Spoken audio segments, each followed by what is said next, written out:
अज़ान मोहतरम वसामिन कद्र वाज़दारान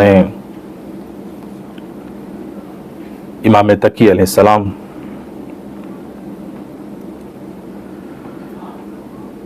इमाम तकी अलैहिस्सलाम की शहादत का दिन है।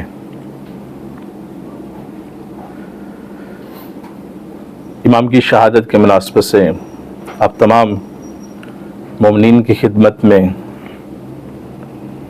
रहबर मौज़म सैयद अली ख़ामनाई और बिलख़ुसूस इमाम वक्त की खिदमत में तस्लियत व ताज़ियत पेश करता हूँ। आपके सामने अमीरुल मोमिनीन की वसीयत का एक जुमला जिसकी तिलावत का शर्फ हासिल किया है। अमीरुल मोमिनीन की वसीयत बज़ाहिर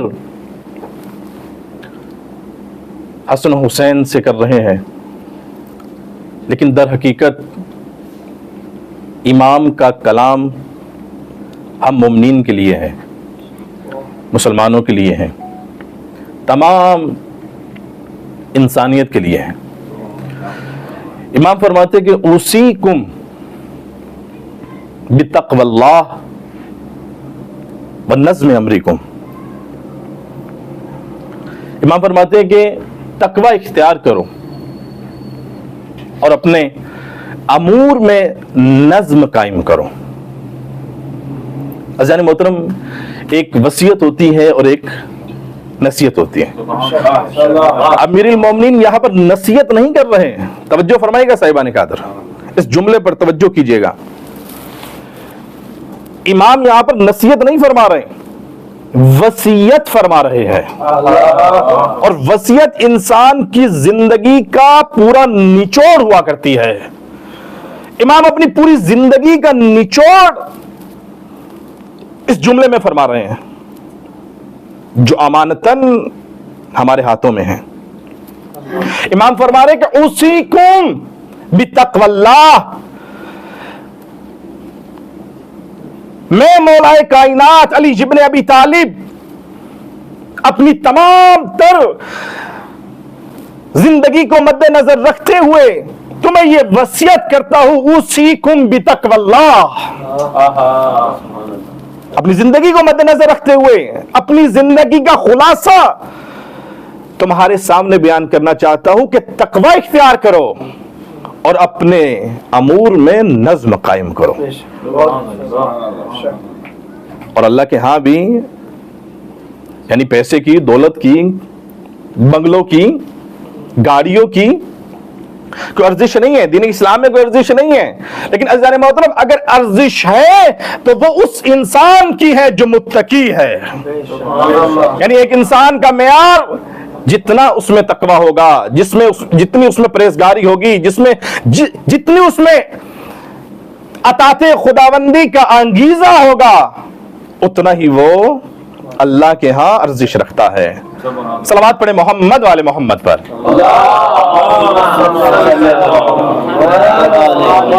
मुझे सही मैंने कहा था।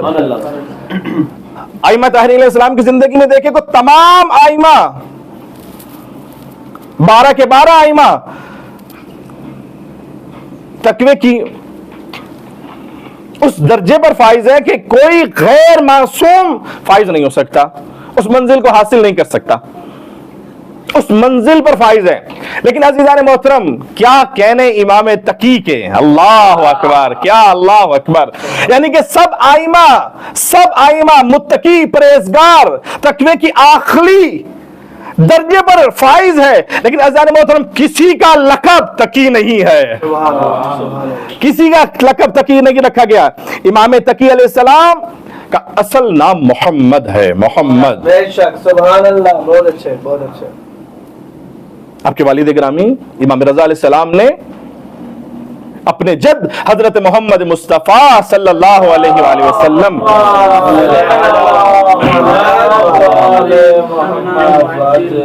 के नाम मुबारक मोहम्मद पर नाम रखा। आपके बहुत सारे अलक़ाबात हैं इमाम तकी के, चूँकि शहादत का दिन है, गुज़ारिशात जितनी भी होगी कोशिश किया जाएगा इमाम तकी अलैहिस्सलाम के हवाले से पेश की जाए। आपके बहुत सारे अलक़ाबात हैं, जिसमें मशहूर अलक़ाबात जवाद, मुख्तार, आलिम। लेकिन तमाम अलक़ाबात में जो सबसे मशहूर तरीन लक़ब है वो तकी है। शेख मुफीद रहमा फरमाते हैं कि इमाम जवाद को तकी इसलिए कहा जाता है कि इमाम तकवे की उस दर्जे पर फाइज थे कि कोई और दूसरा फाइज नहीं हो सका। और मजीद फरमाते हैं शेख मुफीद के, जब इमाम इबादत के लिए मुसल्ले पर खड़े होते थे तो आपके बदने अतहर में लर्जा तारी हो जाता था। जब इबादत के लिए मुसल्ले पर खड़े होते थे लर्जा तारी हो जाता। बस अल्लाह ने मोहतरम एक कदम, एक मंजिल और लीजिए। इमाम तकी अलैहिस्सलाम की जिंदगी में बहुत सारे मसाइल का सामना इमाम को तक करना पड़ा, बहुत सारे चैलेंजेस हर इमाम को करने पड़े। लेकिन अजीजों, एक मसला जो इमाम तकी अलैहिस्सलाम की हयात तैयबा में जो इमाम के सामने पेश आया वो कम उम्री का था। आप कमसिन थे। जब इमाम रज़ा अलैहिस्सलाम को बुलाया गया मामून रशीद ने, तो आपकी उम्र मुबारक, इमाम तकी की उम्र मुबारक सिर्फ 5 साल की थी। लेकिन अज़ीज़ान मोहतरम, 5 साल इमाम रज़ा अलैहिस्सलाम ने अपने बेटे तकी की इस तरह से तरबियत और परवरिश की कि इन 5 सालों में इमाम तकी को अपने जैसा इमाम बना दिया। यानी तरबियत के उन्वान से, यानी अगर एक इंसान, इमाम ने कहा कि इमाम ने ये साबित किया कि अगर एक इंसान अपने बच्चों की तरबियत करना चाहे तो 5 साल काफी होते हैं तरबियत के लिए।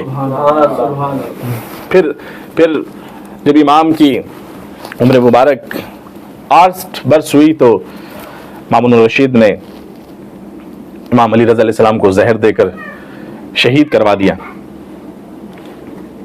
इमाम की जिंदगी में जो सबसे बड़ा मसला पेश आया वो कमसिनी का था। जब जाहिरन इमाम ने मनसब इमामत को संभाला तो इमाम 8 वर्ष के थे। जाहिरन जब मनसब इमामत को संभाला, अब चिमगुई होने लगी, अपनों में भी चिमगुई होने लगी कि कैसे हो सकता है कि एक 8 साल का बच्चा उम्मत मुस्लिमा का इमाम हो। तवज्जो फरमाएगा साहिबा ने कहा कुछ देर के लिए सलावत पढ़े मोहम्मद वाले मोहम्मद पर। अल्लाहुम्मा सल्ली अला मुहम्मद व आले। बहुत अच्छे। भाई एक 8 साल का बच्चा किस तरह से हो सकता है? एक 8 साल का कमसिन, एक 8 साल का बच्चा किस तरह से पूरी उम्मत मुस्लिमा की क़यादत कर सकता है, उम्मत मुस्लिमा की रहबरी कर सकता है? लेकिन अज़ीज़ान मोहतरम, इमाम ने साबित किया कि अगर 8 साल का बच्चा हो और उस 8 साल के बच्चे में फजीलत और शर्फ औसाफ सिफात वो पाई जाती हो, जिन सिफात में इल्म हो, बुर्दबारी हो, बसीरत हो, तदब्बुर हो, हिल्म हो, तो 8 साल का ही क्यों ना हो, वो उम्मत मुस्लिमा की रहबरी कर सकता है। इमाम तकी अलैहिस्सलाम ने साबित किया कि 8 साल का ही क्यों ना हो। लेकिन अज़ीज़ान मोहतरम, जब ये लोगों ने सवाल किए, खुद शियों की तरफ से ये सवाल आया, राशिद भाई तवज्जो कीजिएगा, शियों की तरफ से खुद सवाल आता है कि कैसे हो सकता है, इमाम की खिदमत में आए, कहा कि कैसे हो सकता है कि आप 8 साल के होते हुए आप कमसिन हैं, बच्चे हैं, इतनी बड़ी उम्मत मुस्लिमा, कैसे आप रहबरी कर सकते हैं, कैसे क़यादत कर सकते हैं? अज़ीज़ान मोहतरम, इमाम ने जुमला क्या खूब इरशाद फरमाया, फजाइल का जुमला भी है, आपके सामने पेश कर दो। इमाम ने फरमाया कि हजरत ईसा अलैहिस्सलाम 3 दिन के थे। इमाम का जुमला है, इमाम ने कहा हजरत ईसा 3 दिन के थे। अल्लाह ताला ने हजरत ईसा को नबूवत भी दी और किताब भी दी, मैं तो फिर मोहम्मद 8 साल का हूं।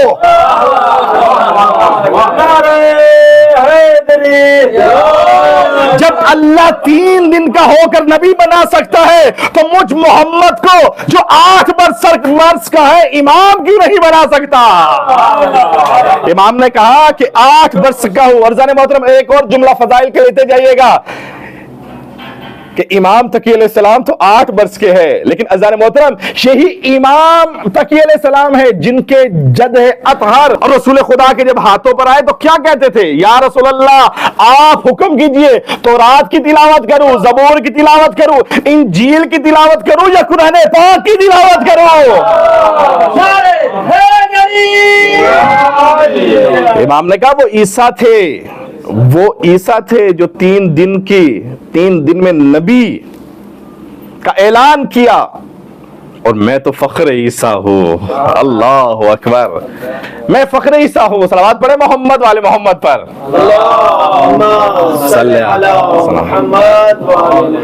इमाम ने फख्र ईसा हूं, ईसा नहीं बल्कि फख्र ईसा। अज़ान मोहतरम, यही वाकया एक मर्तबा मामून रशीद शिकार के लिए जा रहा था, शायद वाकया आपने सुना हो। शिकार के लिए जा रहा था, जब ये बादशाहों का वतीरा है कि जब शिकार के लिए जाते हैं तो बड़ा प्रोटोकॉल जी। अभी आपने भी देखा होगा पाकिस्तान में 50, 60, 70, 100 गाड़ियां जो है, जब वजीर आजम प्राइम मिनिस्टर गुजरता है, तो ये रिवायत अभी की नहीं है, ये शुरू से चली आ रही है। यानी मामून रशीद जब शिकार के लिए गया तो प्रोटोकॉल था। अब बच्चे जो है दूर बच्चे खेल रहे थे, और जब उन्होंने वो धूल उड़ती हुई देखी, घोड़ों का शोर सुना, तो बच्चे दौड़ने लगे। अब बच्चे दौड़ने लगे, उन बच्चों में जाहिरन एक बच्चा इमाम तकी भी था। सारे बच्चे दौड़ गए, लेकिन एक बच्चा जिसका नाम मोहम्मद था खड़ा रहा। ये मामून रशीद आगे बढ़ता मामून रशीद देखा सब बच्चे दौड़ गए, मोहम्मद के पास आया, आगे जब सारे बच्चे दौड़ गए, तू क्यों नहीं दौड़ा? अज़ान मोहतरम तवज्जो फरमाएगा, इमाम का जवाब तवज्जो फरमाएगा। इमाम ने कहा पहली बात यह कि मैं तेरा मुजरिम नहीं हूं जो तुझे देखकर दौड़ जाता। और अगर दूसरा जवाब दिया, इमाम ने कहा कि अगर मैं यहां खड़ा रहूं तो तेरे रास्ते में कोई खलल पैदा नहीं होता। जवाब सुना बड़ा मुताज्जिब हुआ कि एक छोटा सा यानी 8 साल या 9 वर्ष जिसकी उम्र मुबारक है और इस तरह से जवाब दे रहा है। खैर, मामून रशीद को शिकार के लिए जाना था, शिकार के लिए चला गया। अब मामून रशीद ने क्या किया, शिकार के लिए एक औकाब को आसमान पर छोड़ा। अब ये औकाब आसमान पर गया, कुछ देर बाद ये औकाब पलटता है और अपने चोंच में, अपने मुंह में एक छोटी सी मछली पकड़ कर लाता है। अब मामून रशीद पहले परेशान था, थका हारा जी। शिकार के लिए बादशाह क्यों जाते हैं? जब थक जाते हैं, मामलाते जिंदगी से उकता जाते हैं, तो कभी शिकार के लिए जाते हैं, कभी साहिल पर जाते हैं। अब ये थका हारा था, परेशान था, लेकिन अज़ीज़ान मोहतरम जैसे औकाब की मुंह में इसने वो छोटी मछली देखी तो और परेशान हो गया। मैं कहूँगा इसे और परेशान होना चाहिए था। जो इमाम का कातिल हो उसे शिकार से और साहिल पर जाने से सुकून नहीं मिलता। कैसे सुकून मिलता? ये परेशान था, इसने मछली मुंह में देखी औकाब के, इसकी परेशानी में और इजाफा हुआ। इसने वो मछली ली, मछली लेकर जेब में डाली और फिर वापस फिर वही सारा का सारा माहौल के बच्चे खेल रहे हैं, इसका काफला आया, सारे बच्चे दौड़ गए, लेकिन इमाम तकी वहीं पर खड़े रहे। और एक और इसने मंजर देखा कि इमाम तकी ने एक भेड़ का कान पकड़ा हुआ है और कान पकड़कर उस भेड़ से इमाम कह रहे हैं उसजुद लिल्लाह, उसजुद लिल्लाह जी। अब ये मामून रशीद आगे बढ़ा, कहा कि क्या कर रहे हो? कहा कि बिगड़े हुए जानवरों को अल्लाह का सजदा करवा रहा हूं। बिगड़े हुए जानवरों को। कहा कि तुम्हें क्या पता इबादत क्या होती है, तुम तो अभी बच्चे हो। इमाम ने कहा कि जब ये मालूम हो जाए कि इबादत और नमाज है तो बस वाजिब हो जाती है। यानी इमाम अपनी तरफ इशारा कर रहे थे कि मैं इबादत की, मैं सजदे की मार्फत रखता हूं। कहा बड़ी बातें करते हो, कौन हो? फिर इमाम ने अपना तारुफ करवाया, कहा कि मैं मोहम्मद हूं, रजा का बेटा। अब ये समझा मामून रशीद, अब समझा ये किससे खिताब कर रहा है, किससे मुखातिब है। अब ये समझा कि ये तो रजा का जानशीन है। अब इसने इमाम का इम्तिहान लेने के लिए, क्या इमाम में वही सिफात और औसाफ पाए जाते हैं जो इमाम रजा में पाए जाते थे? इसने इम्तिहान लेने के लिए इमाम का अपनी जेब से वही मछली निकाली और मछली निकालकर इमाम के सामने पेश की। कहा कि बताओ मोहम्मद मेरे हाथ में क्या है? जवाब सुनेगी? अल्लाह अकबर। इमाम ने क्या जवाब दिया? इमाम ने कहा बादशाह को वतीरा होता है, जब मामलाते जिंदगी से तंग आते हैं तो शिकार के लिए निकलते हैं।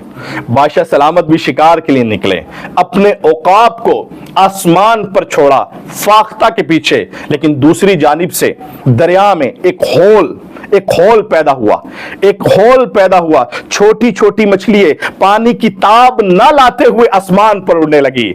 जब बादशाह के औकाब ने आसमान पर छोटी छोटी मछलियां उड़ते हुए देखी तो फाख्ता को छोड़कर मछली को पकड़कर बादशाह के सामने ले आया। पर बादशाह ने औकाब के मुंह में जब मछली देखी तो बादशाह की परेशानी में और इजाफा हुआ और बादशाह ने सबसे कहा कि चलो अब शिकार नहीं करना, वापिस चलते हैं। अब वो ही बादशाह है जो जेब से मछली निकालकर अपनी मुट्ठी में बंद करके एक वलिय खुदा का इम्तिहान ले रहा है।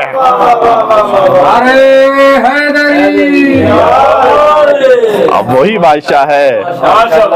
बादशाह है कि जो वलिय खुदा का एक मछली से इम्तिहान लेना चाहता है। बस मोहतरम मामून रशीद समझ गया कि ये बच्चा कोई आम बच्चा नहीं है, ये दर हकीकत में जानशीन इमाम रजा है। इसमें वही सिफात पाई जाती है, इसमें वही फजीलत पाई जाती है, इसमें वही औसाफ पाए जाते हैं, इसमें वही रजा वाला इल्म पाया जाता है। बस सीरत में हूबहू इमाम रजा जैसा है, इल्म में हूबहू इमाम रजा अलैहिस्सलाम जैसा है, तकवे में हूबहू इमाम रजा जैसा है। बस अब इसने प्लानिंग करना शुरू की कि जिस तरह से मैंने इमाम रजा को अपनी निगरानी में रखा था, इस रजा के जानशीन को भी अपनी निगरानी में रखना चाहता हूं।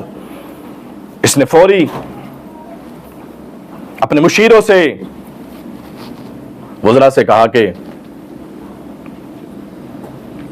मैं मोहम्मद के साथ अपनी बेटी उम्मे फजल का निकाह करना चाहता हूं। अब ये मुशीर वज़रा मामून रशीद के हवारी बिफर पड़े।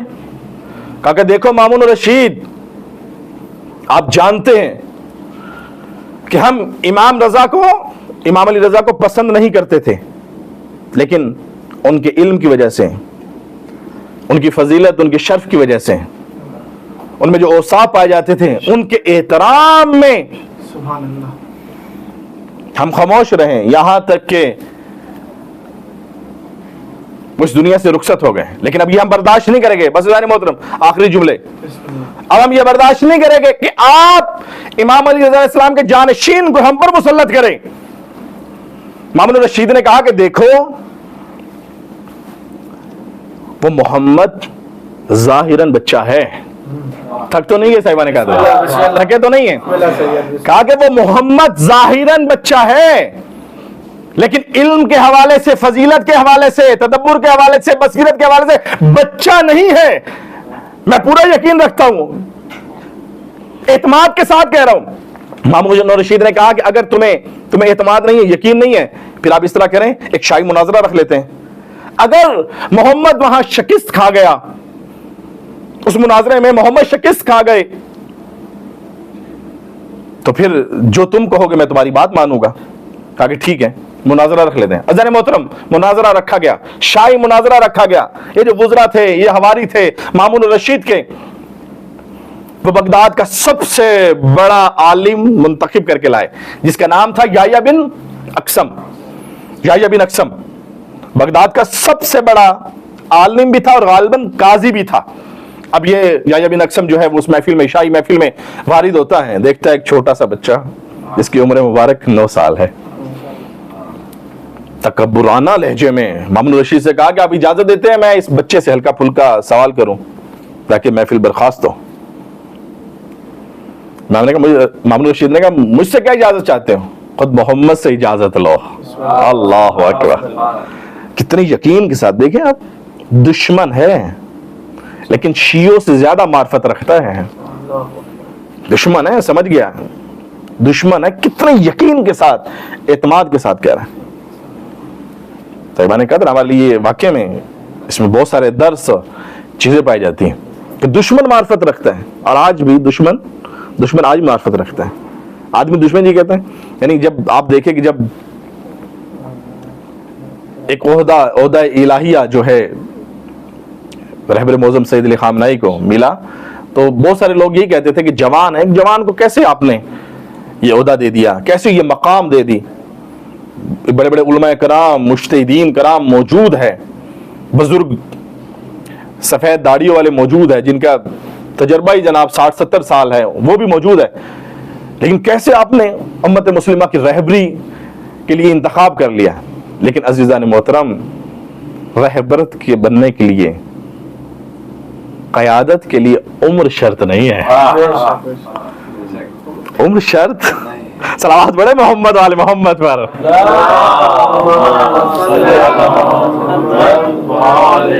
जो उम्र की बुनियाद पर मुंतखब होते हैं वो और होते हैं, जिनको अल्लाह मुंतखब करे वो और होते हैं। याह्या बिन अक्सम आया, याह्या बिन अक्सम ने सवाल किया। अज़ान मोहतरम, जाहिरन कह रहा था हल्का फुल्का सवाल कर रहा हूं, लेकिन याह्या बिन अक्सम ने सवाल किया। फिक में से एक सवाल के, जितने भी फिक के अबवाब है, सबसे मुश्किल तरीन जो बाब है वो हज का बाब है, हज का बाब है। और हज में से भी जो हज के मसाइल है, जो सबसे मुश्किल तरीन हज के मसाइल में से जो मसाइल है वो कफारे के मसाइल है। याह्या बिन अक्सम ने सवाल किया, कहा कि मोहम्मद, एक शख्स अगर हालत एहराम में शिकार करता है तो उसका कफारा क्या है। अब इमाम जो है मुस्कुराने लगे, कहा कि याह्या बिन अक्सम तुम्हारा सवाल नाकिस है। याह्या बिन अक्सम चौंका, कहा कि किस तरह से मेरा सवाल मुहम्मिल और नाकिस है।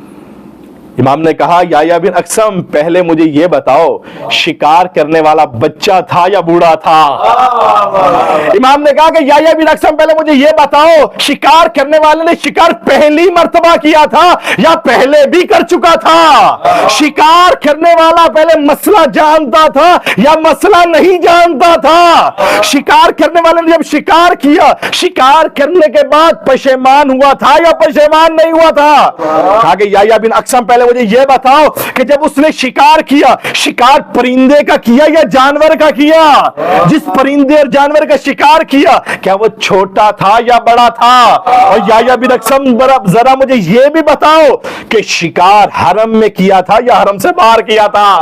अज़ीज़ान मोहतरम, जब इमाम ने एक सवाल के इतने सवाल बनाए, याह्या बिन अक्सम शर्मिंदा हो गया। अब इमाम ने, मेरे पास लिखे हुए तहरीर वो लिखे हुए थे, तो मैं वो कफारे भी बयान करता जो इमाम ने कफारे बयान किए। एक एक जितने इमाम ने सवाल बनाए थे, एक एक सवाल का कफारा भी बयान किया। इमाम यहां से कफारा, एक सवाल उठाते, कफारा बयान करते, याह्या बिन अक्सम झुकता, फिर इमाम कफारा बयान करते, याह्या बिन अक्सम झुकता, फिर कफारा बयान करते, फिर याह्या बिन अक्सम झुकता। इतना याह्या बिन अक्सम झुक गया कि ऐसा लग रहा था कि जैसे इमाम के सामने रुकू में खड़ा हो। बगदाद का सबसे बड़ा आलिम, बगदाद का सबसे बड़ा आलिम और अहले बैत के घराने का 8 साल का बच्चा मुकाबला ना कर सका।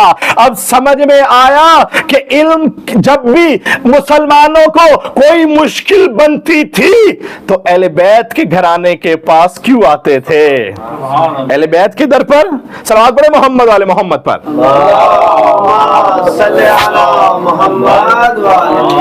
बस जानी मोहतरम, मैं मुकम्मल कर दूं 2-3 जुमलों में, क्योंकि यहां पर अगर रोक दिया तो मुकम्मल नहीं होगी इमाम की दास्तान। बस फिर मामून रशीद ने ऐलान किया कि मैं अपनी बेटी का निकाह जो है मोहम्मद से करता हूं। इमाम से कहा कि निकाह मैं पढ़ूं या ये बिन अक्सम पढ़ेगा? इमाम ने कहा नहीं, अगर मेरे बाबा जिंदा होते तो मेरे बाबा निकाह पढ़ते, मैं अपना निकाह खुद पढ़ूंगा। इमाम ने पूरी महफिल में अपना निकाह खुद पढ़ा। और अजीजों, निकाह से पहले इमाम ने खुतबा पढ़ा। ये वही खुतबा है कि जो हमारे मौलाना हजरात पढ़ते हैं। यानी इमाम ने कब खुतबा पढ़ा था? ये वही खुतबा चला आ रहा है जो हम खुतबा निकाह से पहले पढ़ते हैं। इसके अलावा जो इमाम ने कफारे बयान किए हज के इहराम, हालत इहराम में जो शिकार में कफारे होते हैं, इमाम ने जो कफारे बयान किए थे आज भी मकतब तशय्यो की फिक्र में वो कफारे लिखे हुए हैं। और सिर्फ मकतब तशय्यो की फिक्र में नहीं, अहले सुन्नत वाले भी वही कफारे बयान करते हैं जो इमाम ने बयान किए थे। ये वही कफारे हैं। बस अजीजों, फिर इमाम का निकाह हुआ और इमाम ने गुजारिश, मामून रशीद ने गुजारिश की कि आप हमारे महल में रहे, हमारी बेटी शाही महल में परवान चढ़ी है। इमाम ने उस गुजारिश को, उस दरख्वास्त को मामून रशीद के रद्द किया और आपने एक छोटा सा, उसी शाही महल के साथ में एक छोटा सा घर लिया और उस घर में जिंदगी गुजारने लगे। मामून रशीद बार बार इमाम से दरख्वास्त करता रहा कि आप शाही महल में आ जाइए, यहाँ पर कोई कमी नहीं है। लेकिन इमाम घर जवाई, घर दामाद बनना इमाम ने पसंद नहीं किया। हमारी माओ बहनों के लिए भी, हमारी बहनों के लिए भी दर्स है। यानी वो जो लोग जो चाहते हैं कि घर दामाद बनाया जाए, यानी बेटी देकर बेटी रुखसत ना हो बल्कि बेटा ही रुखसत होकर घर में आ जाए, ठीक है, ये उनके लिए भी इमाम की सीरत दर्स है। मर्दों की सीरत, जो मर्द हुआ करते हैं वो ससुराल में जाकर नहीं रहते, घर जवाई नहीं बनते, घर दामाद नहीं बनते, चाहे सूखी रोटी ही क्यों ना खानी पड़े, इज्जत के साथ अपने घर में खाया करते हैं। इमाम तकील इस्लाम की सीरत है जानी मोहतरम, समझो सही बात नहीं कहता। 1 साल तक गुजारिश करता रहा मामून रशीद, वक्त का हाकिम है, 1 साल तक इमाम से दरखास्त करता रहा। लिहाजा मामून रशीद खुद उसको घुटने टेकने पड़े और फिर उसने इजाजत दी और इमाम उम्मे फजल को लेकर वापस मदीने गए। और वो जो इल्म और रूहानियत का मरकज था, उस मरकज को जाकर इमाम ने फिर संभाला। लेकिन चूंकि उम्मे फजल एक प्लानिंग के साथ मामून रशीद के एक नापाक मंसूबे के तहत इमाम से शादी की गई थी, वो बार बार इमाम को तंग करती थी। इमाम ने दूसरी शादी की, अम्मार यासिर की नस्ल में से एक खातून जिसका नाम समामा, गालिबन समामा है, उसी समामा से जो है इमाम नकील इस्लाम, अल्लाह सलावत पढ़े मोहम्मद वाले मोहम्मद, समामा के बतन अथर से इमाम नकील इस्लाम की विलादत बासादत हुई। मामून रशीद 218 हिजरी में इस दुनिया से रुखसत हुआ, वासिल जहन्नम हुआ। उसके बाद मुतसिम बिल्लाह जो उम्मे फजल का चचा था, उसने इमाम तकील इस्लाम को ज़बरदस्ती, उम्मे फजल और इमाम तकील इस्लाम को ज़बरदस्ती वापस बुलाया, बगदाद बुलाया और इमाम जब बगदाद पहुंचे कि 200 गालबन 220 हिजरी 9 मुहर्रम हराम को आप पहुंचे, और ठीक 3 दिन बाद 12 मुहर्रम को इमाम को कैद कर लिया गया। इमाम तकी अलैहिस्सलाम को जितनी अजियतें दे सकता था ये मुतसिम बिल्लाह,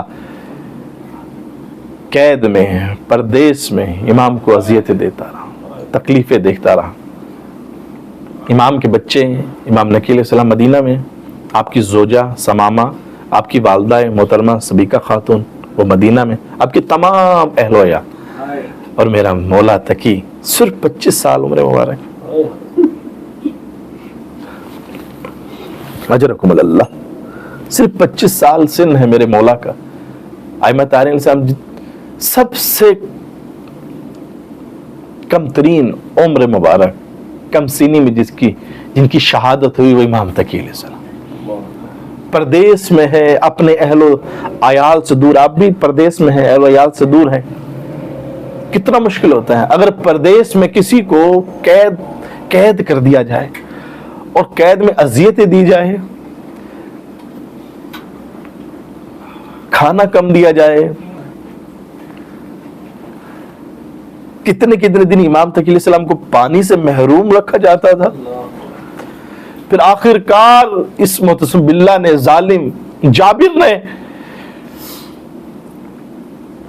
उम्मे फजल के हाथों अंगूर में इमाम को जहर दिलवा दिया। अज़ादारों, जब एक जहर खाता है इंसान, जहर की खासियत यह है कि जहर में प्यास बहुत लगती है।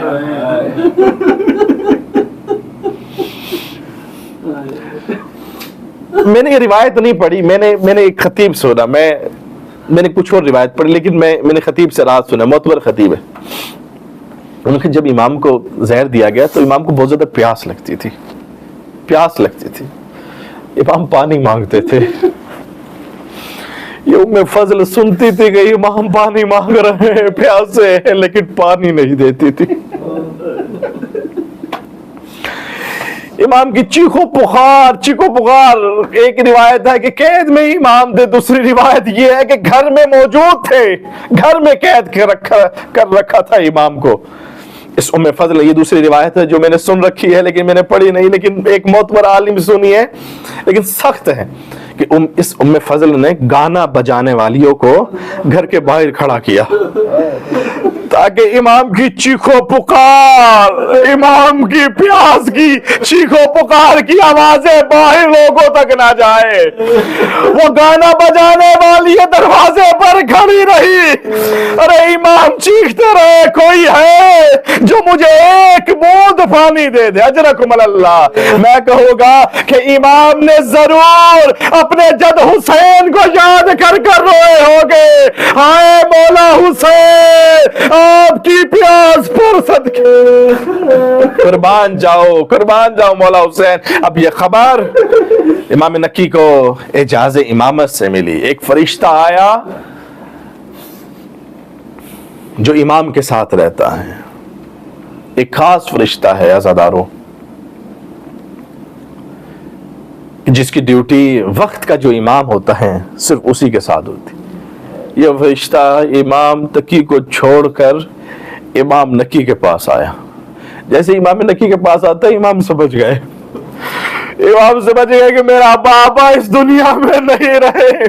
फरिश्ते ने आकर इतला दी कि तुम्हारा बाबा कैद खाने में कत्ल कर दिया गया है। अजीजों, अब इमाम नकी अलैहिस्सलाम अपनी वालदा, अपनी दादी को ये खबर देना चाहते हैं, लेकिन गम की खबर, मुसीबत की खबर मुस्तकीमन देना मकरू है। और बिलखुसूस जब एक जवान बेटा हो, उसकी बूढ़ी माँ हो, उस बूढ़ी माँ और बाप को मुस्तकीमन एक जवान के मरने की खबर नहीं दी जाती।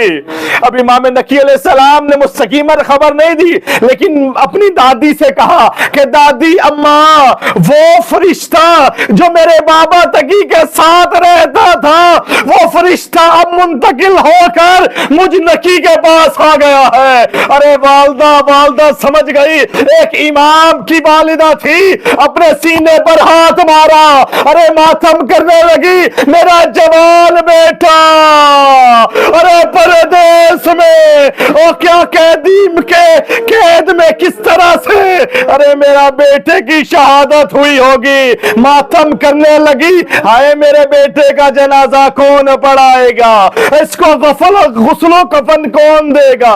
इमाम नकी ने कहा, ए दादी ना घबराओ, मैं एजाज़े इमामत से अपने बाबा के पास जाऊंगा और गुस्लो कफन दूंगा।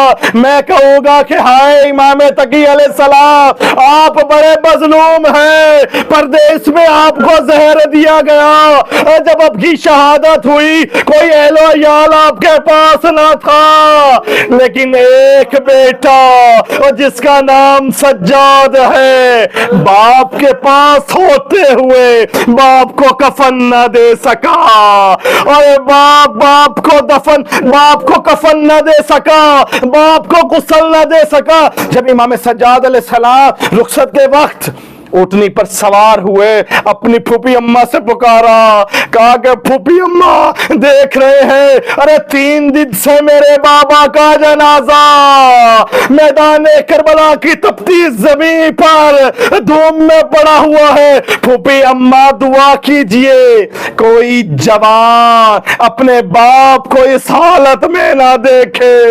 अल्लाह लानतुल्लाह कौम ज़ालिमीन व सयालमुल्लदीना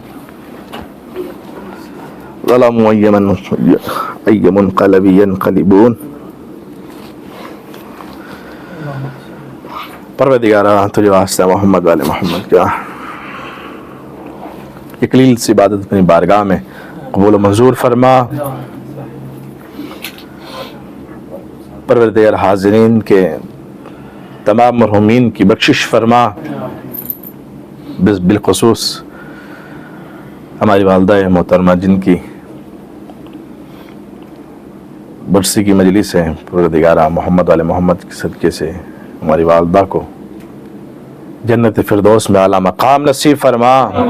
बीबी फातिमा सलामुल्लाह अलैहा के जवार में जगह इनायत फरमा।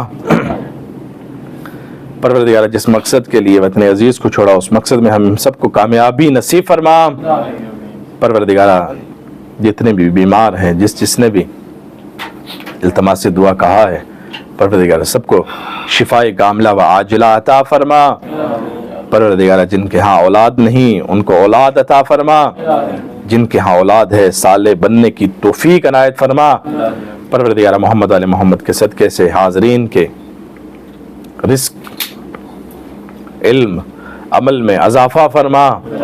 परवरदिगारा आखिरी हुज्जत का जल्द अज जल्द ज़हूर फरमा। हम सबको आखिरी हुज्जत के मददगार अंसार में शुमार फरमा। दुआ की कबूलियत के लिए सब मिलकर बुलंदतर सलावत पढ़ दे।